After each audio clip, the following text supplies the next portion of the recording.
these people on the internet that are saying the things that they're saying, they're being negative, they're trying to cancel you, talking all this shit. They're not the ones putting the money in your pocket. They're not the ones No, that are, you know, supporting you and doing what you do, and they don't fucking matter. no. And if you never looked at your Instagram, or you never were on TikTok, or you never, went on the internet, your clients would still be coming to you. Yeah. Nothing would change. It's almost like I would just like have no clue. yeah, it's like a world that doesn't even exist Nope. until you give it that attention. Yeah. And, That's why that's the don't engage kind of thing. And, like, and at a certain point, things got so crazy that I was looking at stuff and I was just like, wow. I was like, I don't know that person. I've never right. worked there. I've never been there. You know what I mean? I've never done that. I don't know that person. Like, there was just so much that at a certain point it did kind of become a little funny. Like, not Yeah, funny, but just kind of like wild. right. Some of the things that I would hear about myself that I was just like, who came up with that? Or who said that? And then I think one of the biggest things is like, I honestly, like, I would joke kind of, because that's the other thing is I have a really dark sense of humor. Like, that shit kept me going. Right. My nihilistic dark humor. That was another thing that really kept me going. Is I remember being like, I didn't think people cared that much about me. Yeah, Like, I must be doing something right. why? Like, Yeah. what does this even matter? The other thing too is that our industry is still kind of this place where it's like a lot of people don't know how we operate.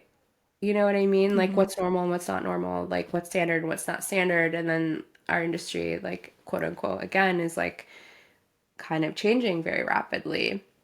The other thing is that it again like connected me with a lot of other artists around the world who had been canceled. They're still tattooing, incredible tattooers, had their own things for whatever reasons. Um, and at the end of the day, they're just like, people come to me for my work, not anything else. You know what I mean? Or connect with me on these different Right. levels. And the internet, and it is kind of similar to the television, where it's like you're getting these small clips of somebody's entire being. Um, so, take that with like a bag of salt, maybe 5 bags. Yeah. Where do you hope to see the tattoo culture shifting in the next 5 years? Um, well, to be honest, like, I really love teaching. I really do. Like, that was kind of like where everything kind of happened for me because it was the first time I'd ever done a like fully outlined week by week syllabus based short and condensed mentorship.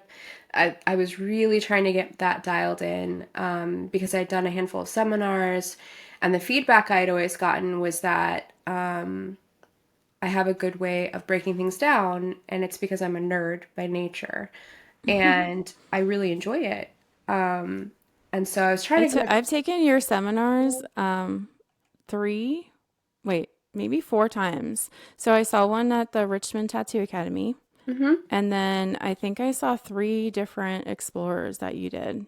It was Yeah. either two or three, but I loved your seminars. Like, you are a nerd, and that is what I loved about it Well, because I'm a just nerd. the color stuff is so cool. So you said in one of your seminars that you're what is it called, a tetrachromat? Tetrachromat, yep. So I can see Yeah. So variations of colors that aren't necessarily normally perceivable. It's an extra I bel cone in your eye. I believe that I also have that, Hmm. because like they have like the test where you like count how many different colors like you Yeah. see on the thing. I don't know how reliable that is, but You want to do a physical test rather than a digital one because it depending on a screen is going to show things a little bit differently. But yeah, right. you can easily do it. I think you can even do it just from like you can the library. You can check Oh, out a really? library book, yeah, and Okay. it'll That's do cool. it, but it's like in physical form. So, and I don't Okay. remember when I got mine. But I remember it was a physical test that I took. Um, It was a long time ago. I can't remember. Yeah. But anyway, your seminars were amazing. I loved them, which is why I went back and watched it again. But Yeah. yeah, I think you're an excellent teacher. So I was hoping that you would continue doing seminars, but I hadn't seen anything from you in a while. So Well, unfortunately, it's part of what I'm dealing with on the back end. So, of things with me that I can't really talk about. But I will be like, I have a handful of them together, and I am going to be doing more. So it's in the future. I am was invited to, and I'm really excited about the um, female elite convention. I might be getting the words mixed up because it's not in front of me. Um, that's in October of this year in Florida. It's very like female tattooer centric. Men are allowed; they're not disallowed. Like they're just part as much a part of it. It's just that instead of having the normal like suspension kind of shows and stuff, they're going to have female speakers. that's so cool. So I was hoping you would talk about it because I'm really interested and I hadn't heard about it yet. So it's I'm still gonna have kind to of check that out. coming out a little bit more, and I will give you like the links for it if you're more interested in it. But I'm not exactly sure what I can and can't say about it yet.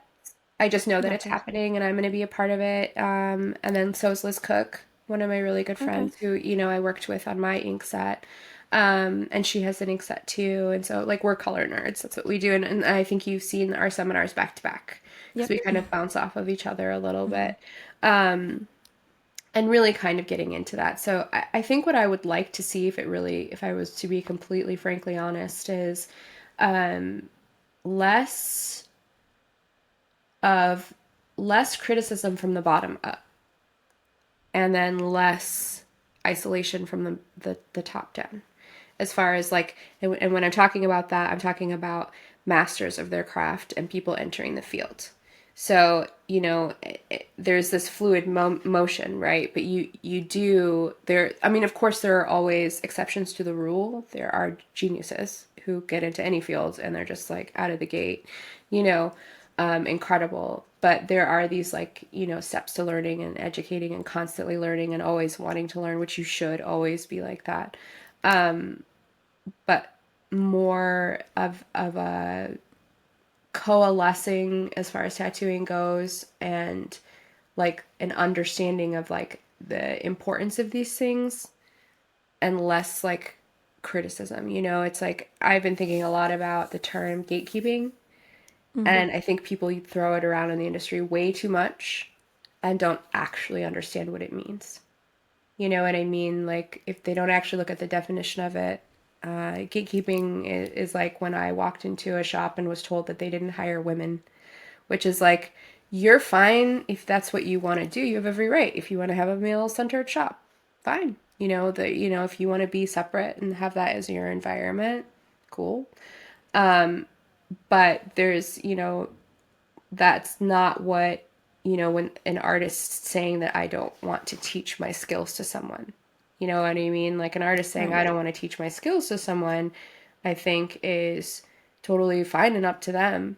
But a lot of it comes down to this, what I figured out through my experience is that a lot of artists don't want to share their skills because it opens them up to a lot of potential problems, because people in different areas don't necessarily, and I don't know why, and maybe you have some thoughts on this, but don't really respect a lot of like what they're learning or the industry itself or the skill. Like it just seems like they feel like it should just be freely given, and it's like it takes so much work to put together a seminar.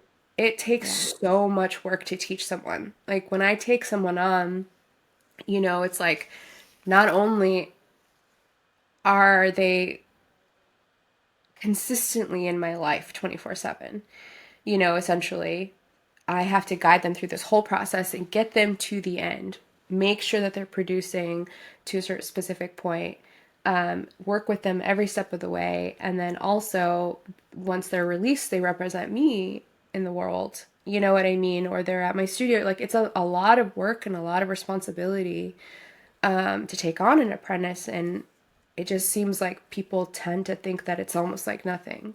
It's like Yeah. I'm just watching you, and it's like no, like I'm it's kind of like having a kid for a little while. You know Yeah, what I it mean? literally is.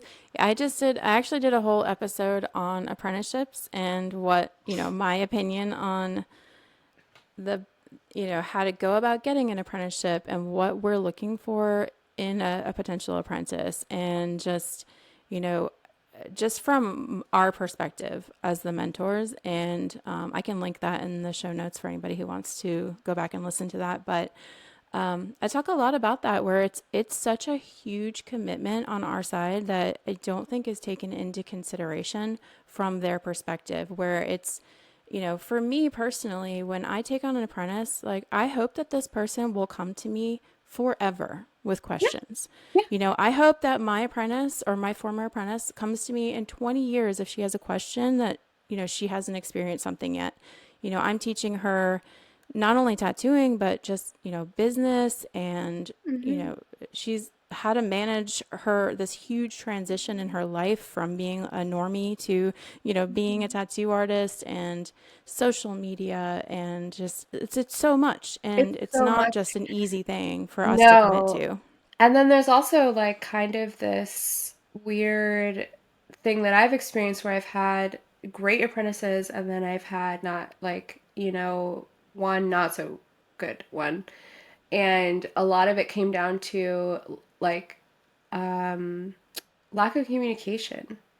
And like if you're not communicating with your mentor about your needs or and vice versa, it's like you're never going to get through anywhere. You know what I mean? Like a lot of people that I've noticed in this industry again, and I think it ties a little bit into the internet in the way that the world has gone, where people feel comfortable expressing everything through text and typing and like you know what I mean? They don't want to actually have a face-to-face conversation anymore. Mm-hmm.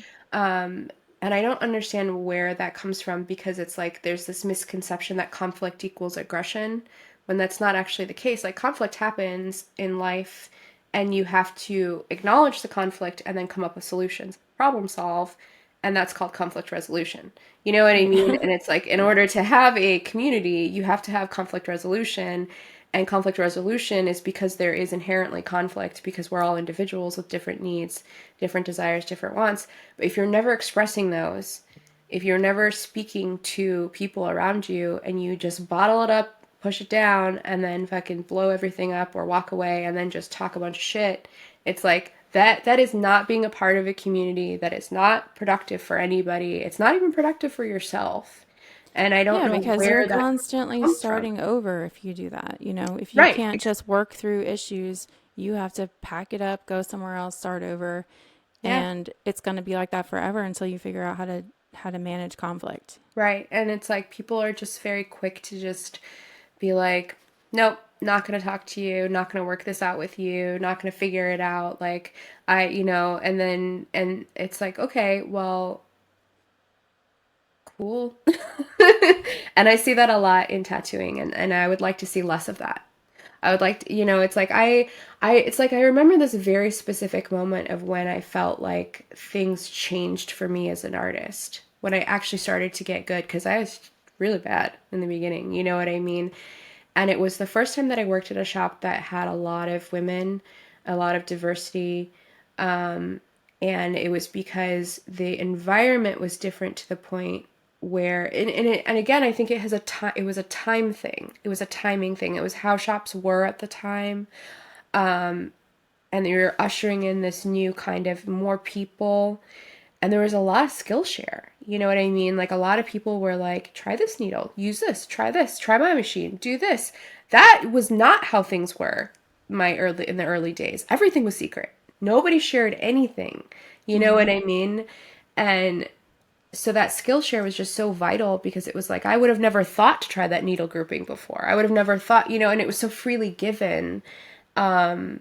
And now we see that like I guess like that's where I would like to see the industry go. But then again, it's like there has to be this balance of value for that too. You know what I mean?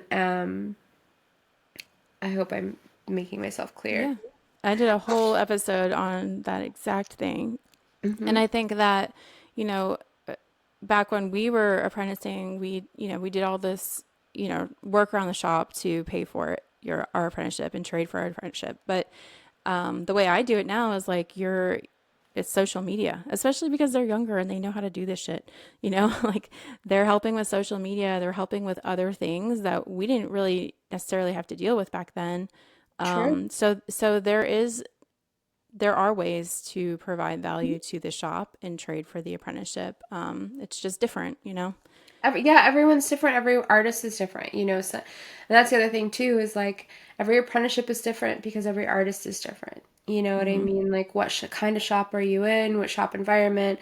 Is it custom? Is it flash? Is it walk-in? Are you doing black and gray, fine line, realism, neo-traditional? Like, there's so many different things. And then there's artists who travel a lot, who do conventions all the time. Then there's different cultures, you know. Then there's artists that have private studios. Like everything is different and unique. And so it's like, it's not just finding getting yourself in the door, but it's also finding the type that you want to learn, what you want to learn. You know what I mean?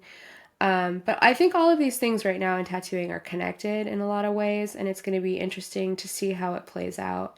Because the internet, again, is supposed to be a tool for, I think, greater learning, more education, things that are like sharing, promotion. Like there are very positive aspects, which is why I call it, instead of doom scrolling, hope questing. Like I read Hope that questing. once. I read that once and I was like, I am signing up for that.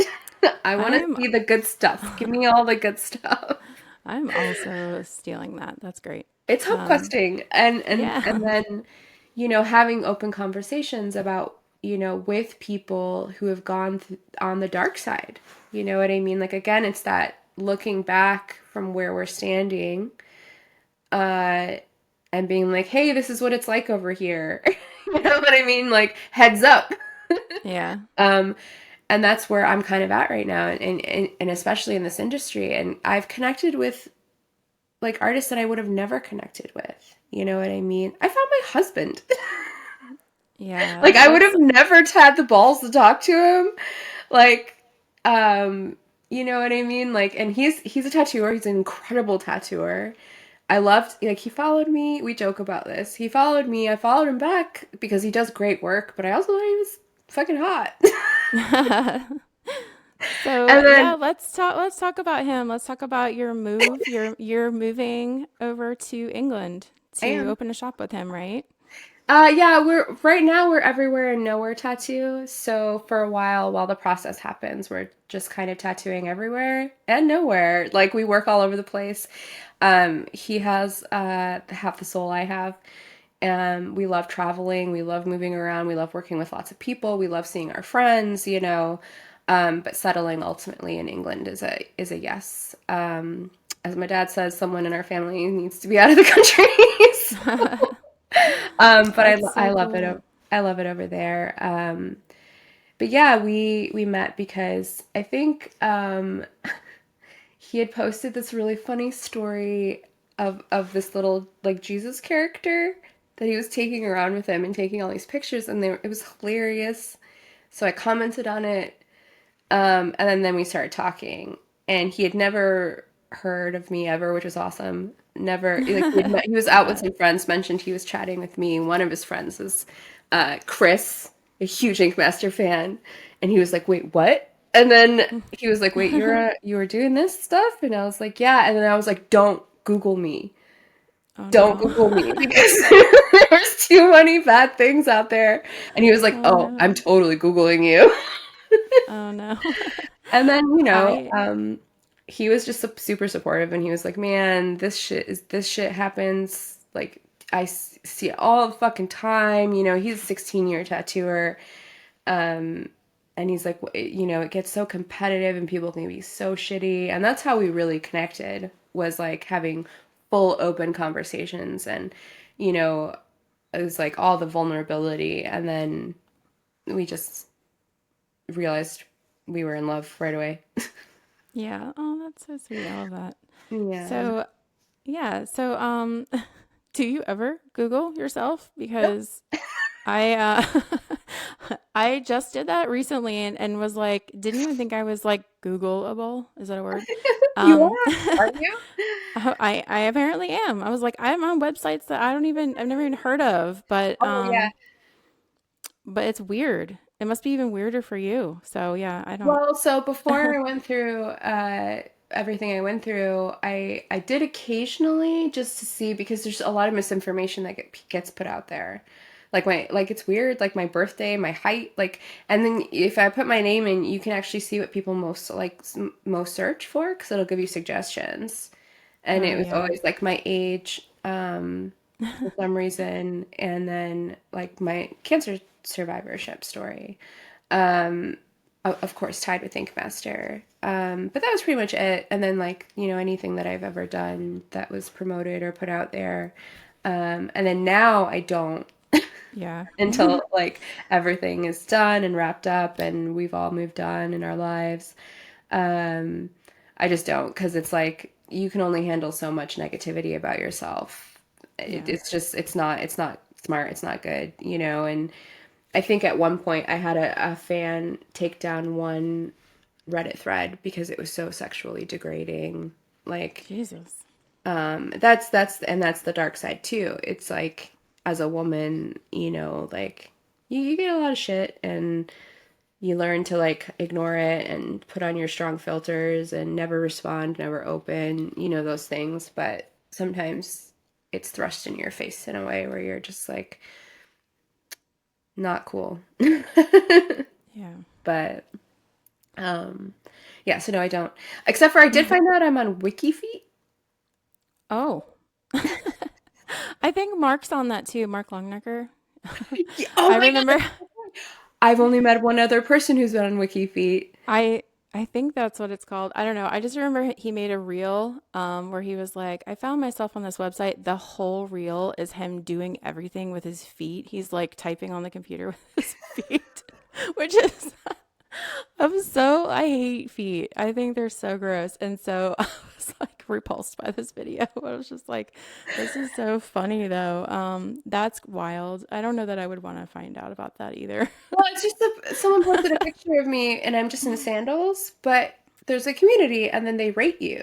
So Yeah. they give you ratings. And I don't Oh my remember what my gosh. rating is. Like maybe it was 4.5 stars. Um, but there was a couple like, nope, don't like, and a couple like absolutely beautifuls, and then a couple like meh. I think the actual option is meh. Like it's like Okay. MEH is the option to choose when voting. That's so funny. But it was funny to find that out because I was really flattered. I was like, you know what I mean? I'm not Of part like, of this community, but I'm flattered I was put on there. And I know only one other person, and she actually goes by Gia. Her name's Jeannie, but like back in the day, she had this really famous pop song. And by Gia, but her name's Jeannie. And we were just talking one night, and she was talking about how she's on WikiFeet. She has a bunch of profiles. Like people put you on there, you can't put yourself on yeah. there. So I was like, I wonder if I am, just out of curiosity. And I popped up, and I was like, oh. And when we were both just That's like, so we've never funny. met, like They Oh, should send you like a plaque or something if you make it onto the website. I don't want plaques. But things Things I things don't that want. you didn't expect to read about yourself. That's funny. If they gave me like a rock or a crystal that said There WikiFeet, you I go. would be down for that. Well, I feel like this has been a really great podcast and I appreciate you so much for being here with Oh, I me. hope so. You've been such a great like hype girl since day one of the podcast. I remember talking to Oh you yeah. when I was out at the podcast convention. I was like, I'm gonna learn everything there is to know about podcasting before I podcast. And I just remember talking with you about it back then and you were like, hell yeah, like, cheering me on for it. So I appreciate that so much and it's so cool to like actually have you on the show now. Well, So I hope anything I've said helps anyone. That's kind of like always, and that's the thing is like when you last asked, like the future for everything is just like I wish there was more positivity and less negativity in our industry, because life is hard enough. You know what I mean? Like just life in general is hard enough. Work is hard, getting good is hard. Like there are these things that are just hard. So being kinder to each other, being nicer to each other, being kinder in the process, skill sharing, helping people out, being people's cheerleaders, even if they aren't your bestie, is just like one little moment can change somebody's trajectory or help them, and demystify this, like, you don't have to be like I said, like most of my life was kind of these moments that kind of happened a little bit backwards and then flipped back around, so I kind of got both experiences, but then one went before the norm, Mm-hmm. and if we did that more for each other, I think where it's like we turn back and help each other a little bit more, but then also have that balance of like valuing what we do, and sticking with that as well. That like it does have value, like what we do has inherent value, um, and there's a mutual respect and there's a balance there, but we kind of like tackle it with more of a lot of positivity and less negativity. You know what I mean? Like, let's get rid of the term gatekeeping, because it's like the more that people want to harm or devalue the people who have put in the work, and it's not about like whether you're popular or have a lot of followers or we're on TV. It's about what you produce as an artist. Like if you've put in the work for that over decades, like, you know what I mean? Like, you've earned that place through Mm-hmm. experience, and that's where wisdom comes in, and knowledge and experience over, just popularity or fame, which means nothing. You know what I Right. mean? At the end of the day. And so it's like when you really have something to offer, like those are the things that should be, exchanged and upheld. You know what I mean? Rather than just chasing numbers, because at Yeah. the end of the day it's just numbers. Like when I went through my thing, I think I lost like a couple thousand followers. I lost 40,000 followers during the Black Lives Movement because I was posting pro stuff about that. So it was like Wow. when I compare like my own whole character essentially being thrown and tipped upside down and questioned, compared to just standing up for other people, I was like, man, Yeah. you That's know, hard. like mentally and emotionally, like to like reality check myself, like regardless of the other impacts that, unfortunately, again, I can't talk about. Yeah. Before we wrap up here, I always like to ask for someone new in the industry, what is your best advice? Um, oh God, I feel like I could write a book. My best advice is someone who's new in the industry, listen to your mentor, listen to your instincts, and have a lot of patience. You know what I mean? Like, patience is so important because sometimes a lot of things won't make sense until they make sense, Yeah. and you can't skip ahead, you know? Always stay curious. Don't be afraid of confrontation or conflict, because you're going to have to learn how to navigate that. Even when you become a pro down the line, you're going to have to navigate that with clients too. You know what I mean? Like, or coworkers, or, like, I think a lot of people, because they're artists, get into the tattoo industry thinking that it's the same as just being an artist, which is a lot of isolation. And it is not at all. We work in the service industry. We Mm-hmm. work with clients on people. We are in, like, uh, you know, Michael Scott, we are in the people business. Yes. Without people, there Absolutely. is no tattoos. So you have to be okay with being at least somewhat okay with working with people. Yeah. I like to say I'm an extroverted introvert. I'm an introvert by nature, and I learned the skill of being an extrovert over time. Yep. Same. Same. You cannot be a tattoo artist and be an introvert. You just can't. It's just, you got to I figure mean, it out. you can, but it is very rare. I have known some tattooers who've literally tattooed on islands. And they're like, you know what I mean? And people will go very far for these people. Yeah. But again, that's like the exception, not the rule. Right.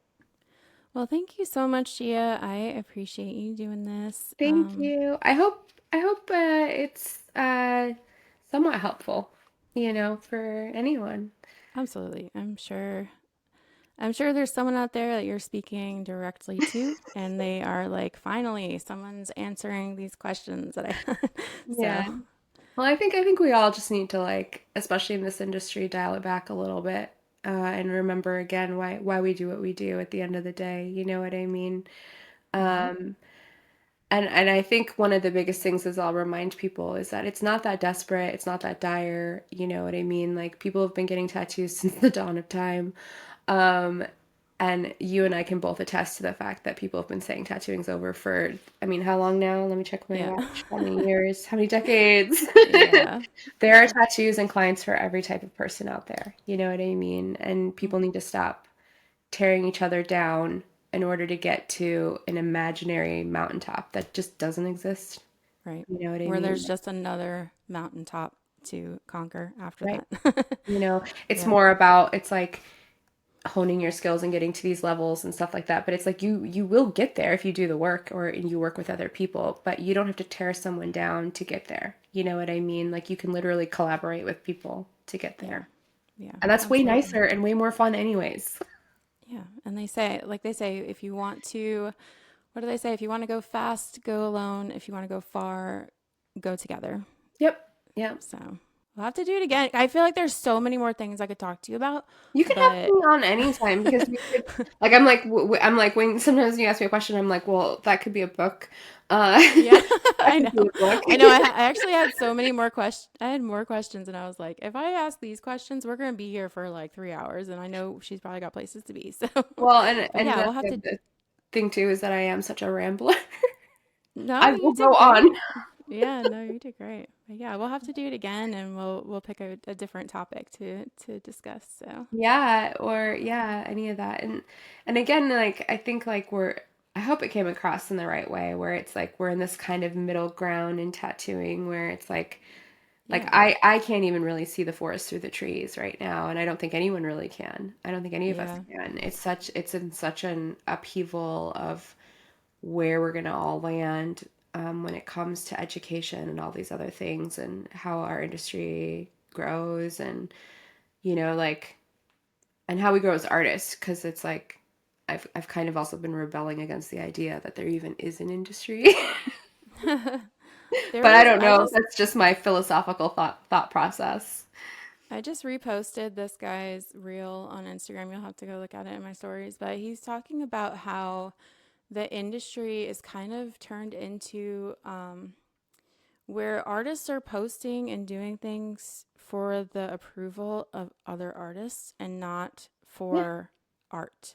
So we're not creating things because we want to create them or because it's what's in our heart or like, just what we do as artists. We're doing it so that we can win the approval of the people that don't even matter because they're not the people getting tattooed by us. And it's so, I was just like, God damn, he's right. And as much as I think that I'm aware of myself that I'm not doing that, I am. I'm doing it. We're I all think doing it we all to do a it. point, I We think. definitely all do it to a degree, except for Danny. That man we've learned a lot from each other. I hope he's learned some stuff from me. Um, I mean, he says he does, but like I've learned a lot from him and his attitude and the way he does things, and like he definitely has his own way of like for his clients for what he does very much like and he's a true artist because his art and he'll talk about it, he'll post stuff that's like art. When I do things like it's just to get it out, like it doesn't make any sense. Sometimes his art has nothing to do with the way he tattoos at all. It's Mm-hmm. like he'll play around with his watercolor, cubism, ink, like just in his journals and posting it. And it's like just to create, just to practice, just to mess around. Like it doesn't have to make sense. Like it doesn't have to be this finished, perfect thing. You Yeah. know what I mean? Like art's supposed to be messy in this way, and like I realized when he was doing that I have stopped myself from creating art outside of tattooing because if it wasn't perfect, if it wasn't flawless, if it wasn't along the lines of my style, then it wasn't worth creating, which is such a lie as an Mm-hmm. artist. Like, no, it's completely worth creating. Like, I think that somewhere along the lines, like art became the finished product when art is the creation of Yeah. the, yeah, I don't it's know. the act, and Yeah, that's so the if part that matters. right, the book The Creative Act by Rick Rubin.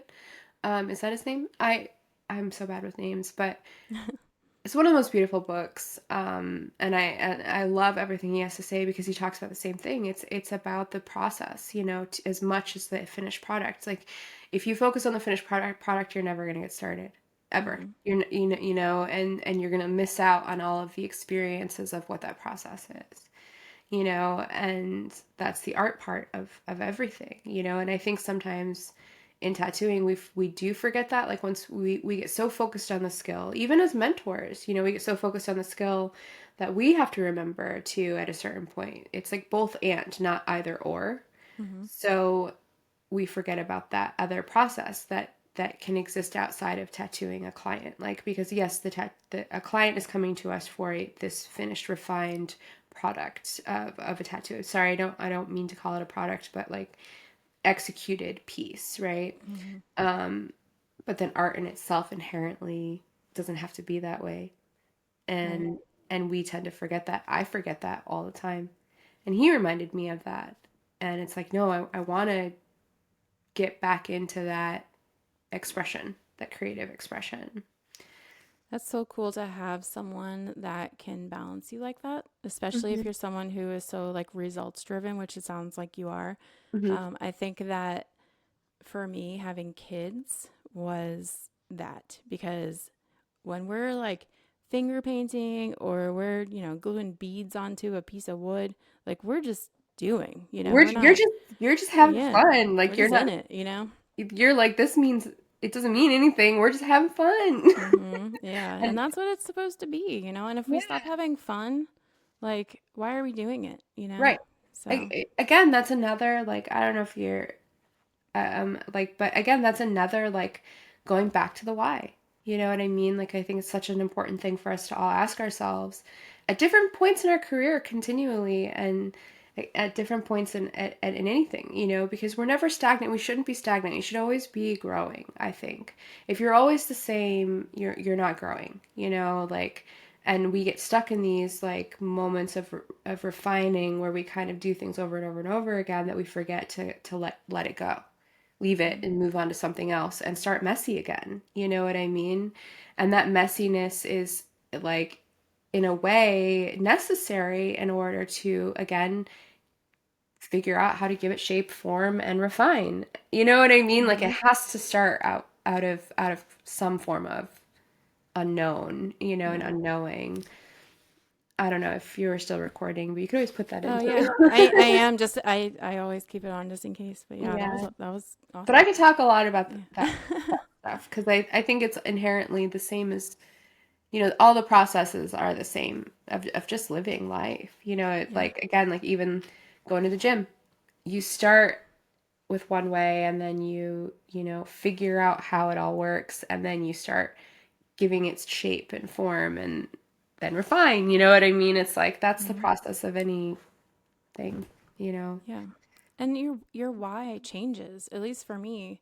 The Oh yeah. reason I started tattooing, 21 years ago is not the same reason that I'm still doing it. It's not the same Nope. reason that I'm doing all the things I'm doing.